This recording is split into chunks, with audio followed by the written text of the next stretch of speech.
नमस्कार, news state Madhya Pradesh Chhattisgarh में आपका स्वागत है। मैं हूं आपके साथ लोकेंद्र त्यागी। आपके मुद्दे में आज बात एक ऐसे मुद्दे की जो लगातार लोगों के लिए मुसीबत बना हुआ है। दरअसल मध्य प्रदेश के कई जिलों में कुत्तों का आतंक ऐसा है कि लोगों का घरों से निकलना मुश्किल हो गया है। राजधानी भोपाल में भी कुत्तों का आतंक कम नहीं है। प्रदेश में आवारा कुत्तों से लोग किस कदर परेशान हैं, इसका अंदाजा इसी बात से लगाया जा सकता है कि सीएम हेल्पलाइन पर करीब 2186 कॉल सिर्फ कुत्तों से बचाव के लिए आए हैं, जिससे आप इस समस्या को समझ सकते हैं कि कितनी बड़ी ये हो चुकी है। और ऐसा नहीं है कि इस पर ध्यान ना दिया गया हो। करोड़ों रुपए खर्च होते हैं कि कुत्तों की नसबंदी हो, ज्यादा इनकी संख्या ना बढ़े, लेकिन उसके बावजूद कोई फायदा नहीं हो रहा। शहर हो, गांव हो, हर जगह ये समस्या लगातार बढ़ रही है। ऐसे में आज चर्चा इसी पर कि आखिरकार जब करोड़ों खर्च हो रहे हैं तो लोग फिर क्यों परेशान हैं, क्यों इतनी शिकायतें इस मुद्दे को लेकर आ रही हैं। कुछ खास मेहमान भी हमारे साथ जुड़ेंगे, लेकिन उससे पहले आज की रिपोर्ट आप देखिए।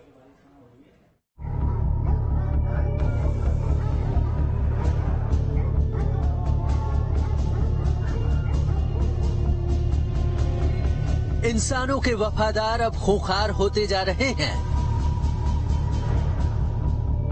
मध्य प्रदेश के कई जिलों में आवारा कुत्तों का आतंक ऐसा है कि लोगों का घरों से निकलना मुश्किल हो गया है।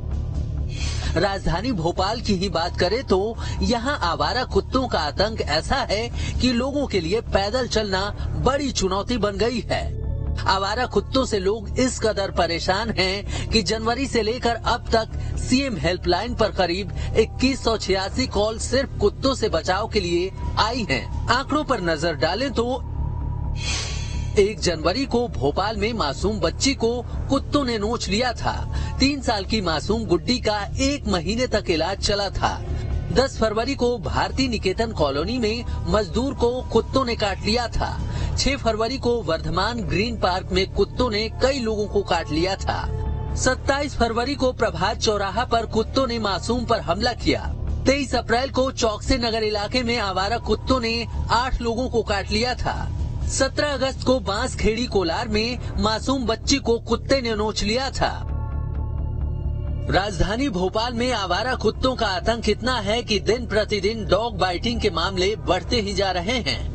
आंकड़ों पर नजर डालें तो हमीदिया अस्पताल में 8 महीने के भीतर 3587 डॉग बाइटिंग के मामले सामने आ चुके हैं। भोपाल में एक दिन में 100 से ज्यादा कुत्तों के काटने के मामले सामने आते हैं।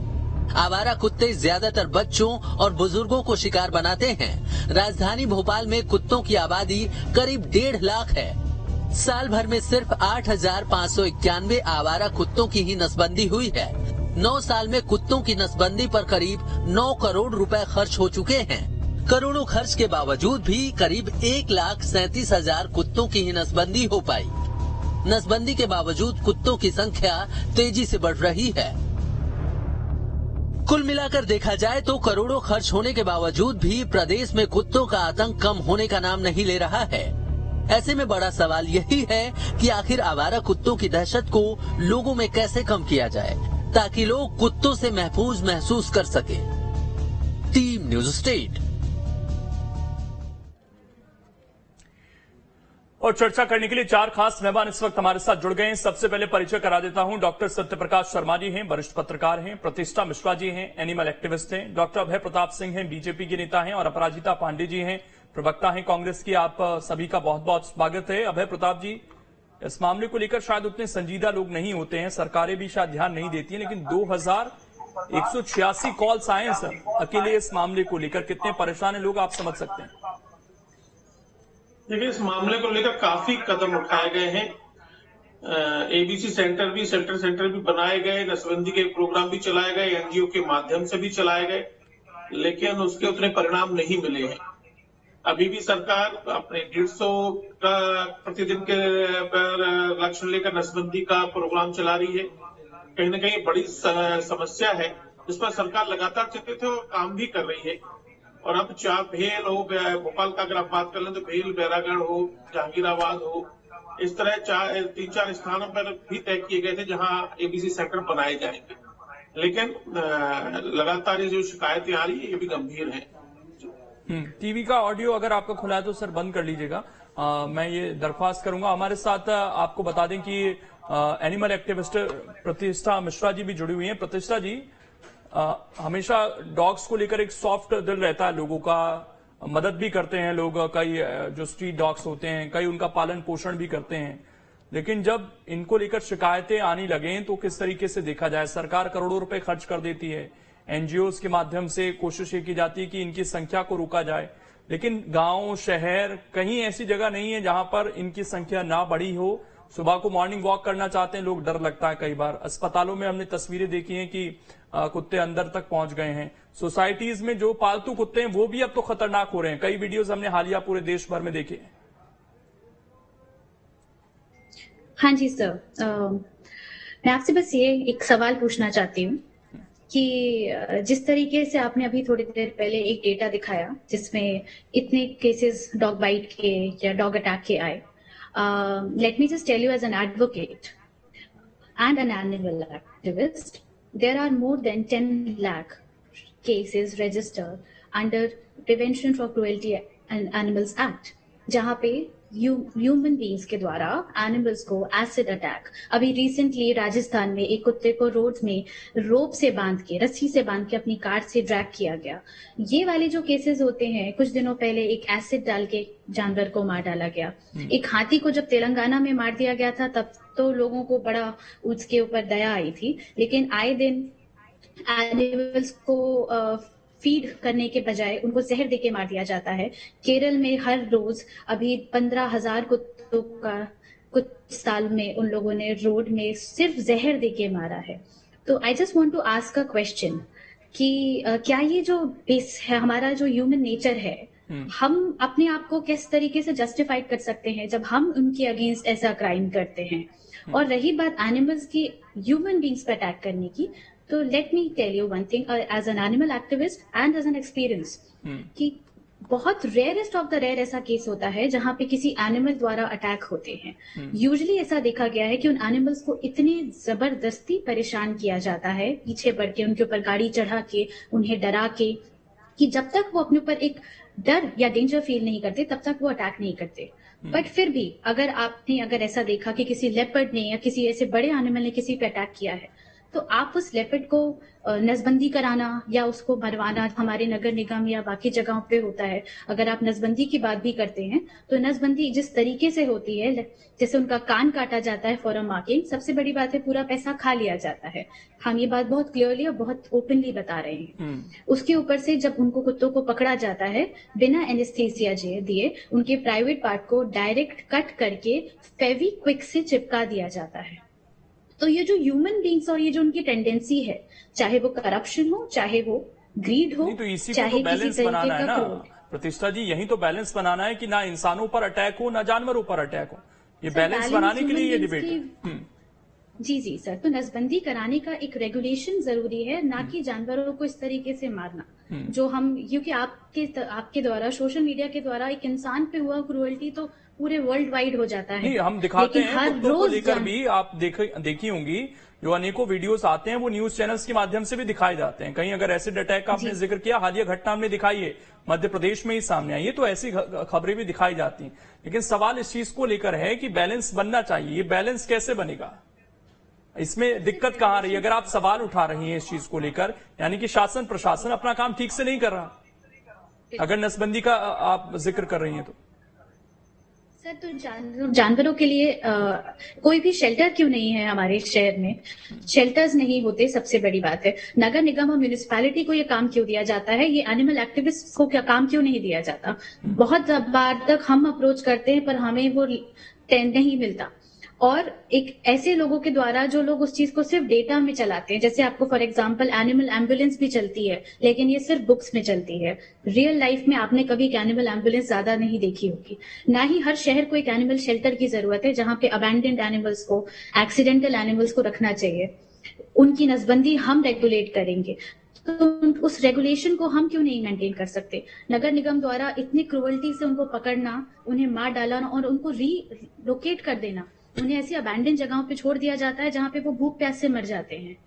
तो सर, ये इसके लिए तो सबसे पहले ह्यूमन बींग्स पे ध्यान देना ज्यादा जरूरी है रादर देन जानवरों को रेगुलेट अगर करने किसी से। का बच्चा पर अटैक हुआ, आपने लिफ्ट में देखा होगा भी, वो छोटे बच्चे पर भी अटैक हुआ, बिल्कुल, मध्य प्रदेश का हम वीडियो भी बिल्कुल, दिखा रहे हैं, तो जी, जी, वो पेरेंट्स तो बिल्कुल। गुस्सा जाहिर करेंगे ना अपना। वो आप बिल्कुल लोगों सही से भी है। सवाल पूछेंगे कि आप लोग तो एक्टिविस्ट हैं जो इनकी हितैषी बनते हैं स्ट्रीट डॉग्स के, तो इनकी जिम्मेदारी कौन लेगा? सर, ये अगर म्यूनिसिपैलिटी हमें ये चीज सौंपे तो हम जरूर लेंगे। शहर में एक भी शेल्टर क्यों नहीं होता? इनको रोड में क्यों छोड़ दिया जाता है?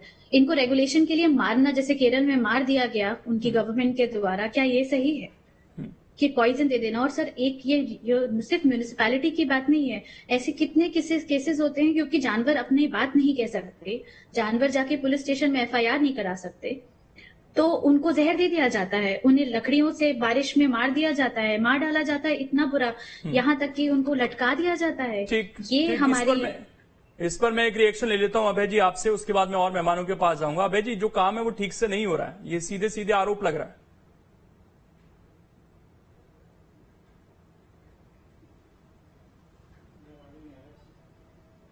जो है प्रोजेक्ट इससे चले हैं, लेकिन लगातार जैसा आपने कहा कि संख्या बढ़ के ही निकली है, तो इसलिए उस पर भी सरकार कोई ना कोई इनिशिएटिव अब लेगी।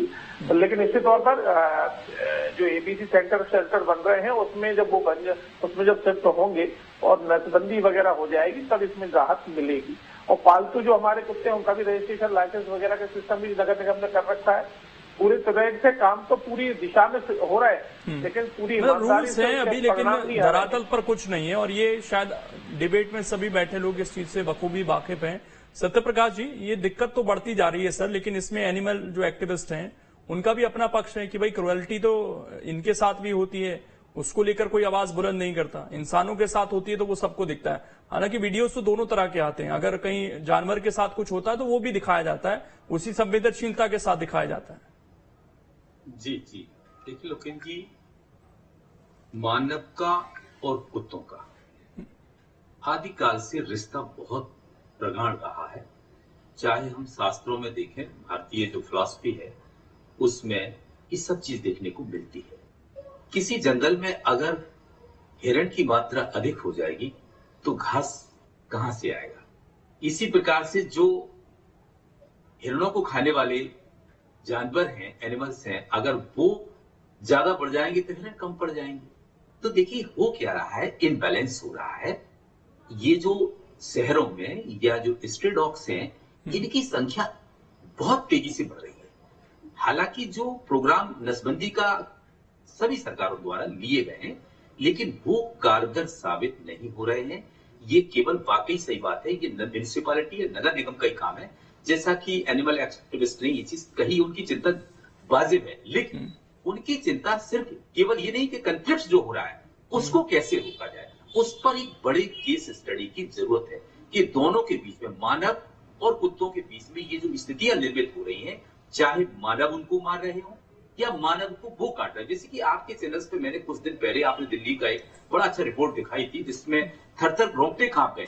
एक महिला का कितना बुरा रोल था, उसने उस बच्चे के साथ कितनी निर्दयता के साथ अपने बिहेव किया और उसकी बिल्कुल भी केयर नहीं की। ऐसे लोगों के खिलाफ एक बड़ी कार्रवाई करने का प्लान होना चाहिए। देखिए जो कुत्ते बने होते हैं, एनिमल एक्टिविस्ट जानते हैं, वो ज्यादा क्रूअल हो जाते हैं कंपेरेटिवली। जो ओपन या स्ट्रे डॉग है वो इतने नहीं होते हैं, क्योंकि उनका गुस्सा उतना तेज होता है, जब भी किसी अपरिचित मानव को देखते हैं तो उस पर वो अटैक कर जाते हैं। लेकिन क्या नसबंदी कारगर साबित हो रही है जिससे उनकी जनसंख्या को रोका जाए? एक स्टेप। दूसरा, जो एंटी रेबीज वैक्सीनेशन है, जैसे कि घर के कुत्ते जो पले होते हैं, उन कुत्तों में आपने देखा होगा कि अपन उनको मंथली या 6 मंथली या ईयरली उनको वैक्सीनेशन करते हैं। लेकिन सरकार है तो स्टेट की है या सेंटर की है, उस पर क्या प्रोग्राम बनाया है? आप देखिए जो स्ट्रे डॉग्स हैं उनको किसी को वैक्सीनेशन हो ही नहीं रहा है। तो एंटी रेबीज के टीके लगाना भी सुनिश्चित किया जाना चाहिए, तो हम इन चीजों से निजात पा सकते हैं। हालांकि ये बात पक्की है कि शेल्टर होम इनके नहीं होते। आपको पता है कि ये जब इनको पकड़ के आप शिकायत करिए तो ये लोग पकड़ के ले जाएंगे, उनकी नसबंदी करके उसी स्पॉट पर दोबारा छोड़ देते हैं। तो ये कहीं ना कहीं उनकी संख्या को कम तो किया नहीं जा सकता है। ऐसे तो ये जो स्ट्रेटजी अपनाई जा रही है या जो प्लानिंग है या जो एजुकेशन है इसको कंट्रोल करने के लिए या ये लड़ाइयों को कम करने के लिए, उसके कोई कारगर इफेक्ट नहीं है और ना ही वो जो स्ट्रेटजी है वो कारगर नजर आती है, खासकर मध्य प्रदेश के परिप्रेक्ष्य में देखें। और ये वाकई बात सही है कि इसमें एनिमल हस्बेंड्री इस डिपार्टमेंट को भी इन्वॉल्व किया जाना चाहिए, ना केवल नगर निगम या नगर पालिका। हालांकि वहां पर भी जो एनिमल हस्बेंड्री के डॉक्टर्स होते हैं वो वहां अपॉइंट किए जाते हैं, इन्हीं चीजों के लिए किए जाते हैं, लेकिन इनकी केयर करने के लिए ये भी देखो जीव है, जीव के प्रति हर किसी के दिल में दया हो, लेकिन जब जीव खतरनाक हो जाए तो उसको मारा भी जाता है। ये गलत नहीं है। जब स्थिति एक जगह मान लो 10 डॉग रहने की स्थिति है, वहां स्पेस इतना है, और अगर 100 हो जाए तो क्या स्थिति निर्मित होगी? तो वो आक्रमण तो करेंगे ही। आप बताएं मध्य प्रदेश के अंदर, जैसा कि आपने 2022 के फरवरी इलेक्शंस में देखा होगा यूपी में, कि स्ट्रे कैटर एक बड़ा मुद्दा था। मध्य प्रदेश में डॉग्स के बाद अगर कोई बड़ा मुद्दा आ रहा है तो वो आवारा पशु आ रहे हैं, उनके कारण भी बहुत सारे एक्सीडेंट हो रहे हैं। शहरों में लोग पुराने समय में बछड़े से प्यार होता था, खेती होती थी, गाय के दूध लोग धार्मिक या आध्यात्मिक रूप से मानते थे, इस चीज की केयर करते थे, लेकिन आज लोग तो कर नहीं रहे, वो आवारा छोड़ देते हैं। सरकार भले ही गायों के लिए या जो इनके जो धन है उसके लिए इतना प्रयास करती, इतना फोकस करती, इतना पॉलिटिसाइज करती इन चीजों को, लेकिन दिक्कत है, बिल्कुल ये दिक्कत है और एक बैलेंस बनाना बहुत जरूरी है। अपराजिता जी हमारे साथ जुड़ी हुई हैं। अपराजिता जी देखिए, अभी तक तो आप लोग विपक्ष में थे, ठीक बात है, लेकिन अब 5-5 जगह नगर निगमों में आपके मेयर बन गए हैं और नगर निगमों को ये क्योंकि ये जिम्मेदारी दी जाती है, तो कोई रोड मैप है? क्योंकि यहाँ पर दोनों पक्ष आ रहे हैं। एक पक्ष ये है कि भाई क्रुएलिटी इन कुत्तों के साथ भी हो रही है, उसको भी रोका जाए, और दूसरा जो आंकड़े सामने आए कि शिकायतें बढ़ रही हैं डॉग बाइट्स की लगातार। भोपाल में तो काफी बुरा हाल है, हमीदिया अस्पताल के आंकड़े भी हमने आपको दिखाए। तो कैसे आप लोग बैलेंस बनाएंगे इस चीज का? देखिए, सबसे पहले तो मैं यही बताना चाहूंगी, ये डिबेट हम 6 महीने में दूसरी बार कर रहे हैं, तो ये एक सामाजिक मुद्दा तो है ही, पर ऐसे मुद्दों पर सरकार और प्रशासन राह दिखाती है। सबका पार्टिसिपेशन लेकर ही इसके बारे में कुछ किया जा सकता है। देखिए, आतंक कुत्तों का है, पर विफलता सरकार और प्रशासन की आज हमें साफ नजर आ रही है। सबसे बड़ा प्रश्न ये है कि ये जो योजनाएं हैं, जो कमिटियां गठित होती हैं, बार बार हम सुनते हैं काम हो रहा है, नसबंदी हो रही है, पर ये तो दिखता नहीं है। जो आगे आके हमें दिखता है वो दिखता है कि कुत्तों का आतंक और बढ़ता चला जा रहा है। तो कहीं there is a difference between what we say and what we do. जो कह रहे हैं और जो कर रहे हैं, उसमें कहीं तो कथनी और करनी में बहुत अंतर है, नहीं तो इस प्रकार से आज स्थिति नहीं उत्पन्न हो जाती। हम जब लास्ट बार लोकेन्द्र जी इस डिबेट पे बैठे थे तो आपको याद होगा कितनी दर्दनाक घटना हमने यहाँ पे बात की थी। छोटी सी बच्ची, उसको घर से निकालकर कुत्ता खींच के लेके चला गया था और उसका शव से पाया गया था। उसके बाद बहुत बड़ी बड़ी बातें हुई, बोला कमेटियां गठित की जाएंगी, जांच होगी, पर उसके भी कोई रिजल्ट हमारे सामने नहीं आए। तो अगर प्रॉपर तरीके से हम आगे बढ़े, जो मैं बार बार कहती हूँ, सिविल सोसाइटी का भी पार्टिसिपेशन चाहिए और सरकार और प्रशासन। क्या केवल ये नगर निगम के भरोसे चीजें हो सकती हैं? अभी तक जो ढर्रा चला आ रहा है अपराजिता जी, और क्या जो ये करोड़ों रुपए दिए जाते हैं एनजीओ के माध्यम से भी काम कराए जाते हैं, उसकी जवाबदेही तय नहीं होनी चाहिए क्या?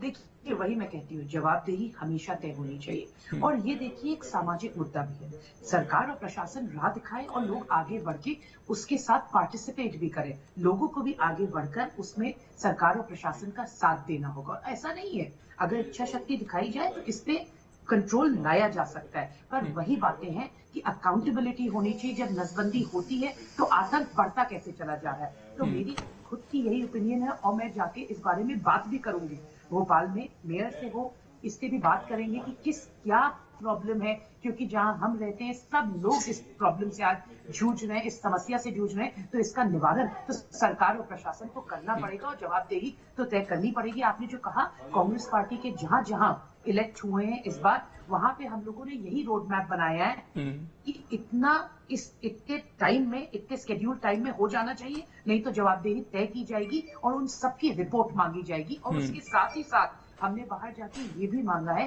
कि सिविल सोसाइटी भी पार्टिसिपेट करे। मैं इस पर एक रिएक्शन चाहता हूँ। प्रतिष्ठा जी, आपने कहा कि भाई हम कुत्तों की बात नहीं करते हैं, लेकिन कुत्तों को लेकर एक सॉफ्ट दिल है आम लोगों का, खाने के लिए भी चीजें उपलब्ध कराते हैं। कुछ लोग डेली कोशिश करते हैं कि कुछ मदद पहुंच सके उनकी तरफ से, तभी शायद ये फल फूल भी रहे हैं, इनको खाना प्रॉपर मिल रहा है, कुछ सही तरीके से मिल रहा है तो कुछ गलत तरीके से भी मिल रहा है। लेकिन यहाँ पर क्या लोगों को भी कुछ चीजें सीखने की जरूरत है कि उनकी कुछ गलतियां ऐसा ना हो कि किसी इलाके में ज्यादा खूंखार कर रही हैं कुत्तों को, कि भाई उनके लिए तो कुत्ते ठीक हैं, कि वो खाना डाल रहे हैं, लेकिन औरों के निकलने के लिए दिक्कत ना हो जाए, इसको लेकर क्या एजुकेशन है लोगों के?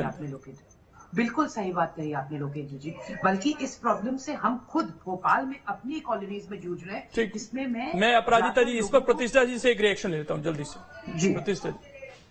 सर, जैसे मैंने सबसे पहले बात की शेल्टर की, आपने पॉपुलेशन की बात जो करी कि जानवरों की पॉपुलेशन बढ़ती जा रही है, तो सर जस्ट एक बहुत ही सोशियोलॉजिकल पॉइंट ऑफ व्यू है ये मेरा, कि इंसान की पॉपुलेशन शायद से अब हर जगह है और वो ज्यादा तेजी से बढ़ रही है, लेकिन इसके बारे में ज्यादा लोग बात नहीं करते कि ज्यादा पॉपुलेशन उसके बारे में भी तो हो रही है, तभी तो इतनी योजनाएं लाई जाती हैं कि पॉपुलेशन को कंट्रोल करना है, वो भी एक मसला है, उसके लिए भी तो चर्चा हो रही है देश दुनिया में। हाँ जी, लेकिन सर रही बात कुत्तों की, दो बातें हैं। पहली बात तो कि ये सब लोग खूंखार नहीं होते। आपको जैसे इंसानों का नेचर अलग अलग होता है, ऐसे जानवरों का भी होता है। ये ज्यादातर खूंखार सिर्फ तभी होते हैं जब वो अपने ऊपर डेंजर महसूस करते हैं। ये खूंखार एक दूसरे के लिए हो सकते हैं। हालांकि छोटे बच्चे क्या इनको डेंजर पहुंचा सकते हैं जो एक खूंखार होते हैं, ये भी एक हमें सोचना पड़ेगा। बहरहाल समय नहीं है मेरे पास, इसलिए मैं रोक रहा हूं, लेकिन एक बहुत वास्ट विषय है और इस पर चर्चा करनी पड़ेगी। नगर निगमों को, सरकारों को जिम्मेदारी तय करनी पड़ेगी, सिविल सोसाइटी के जो लोग हैं उनको भी आगे आना पड़ेगा, तभी ये मसला सॉल्व हो सकता है। फिलहाल बहुत बहुत शुक्रिया आप सभी का जुड़ने के लिए और इस चर्चा का हिस्सा बनने के लिए। छोटे से ब्रेक के लिए यहां पर रुकेंगे, खबरें लगातार जारी हैं।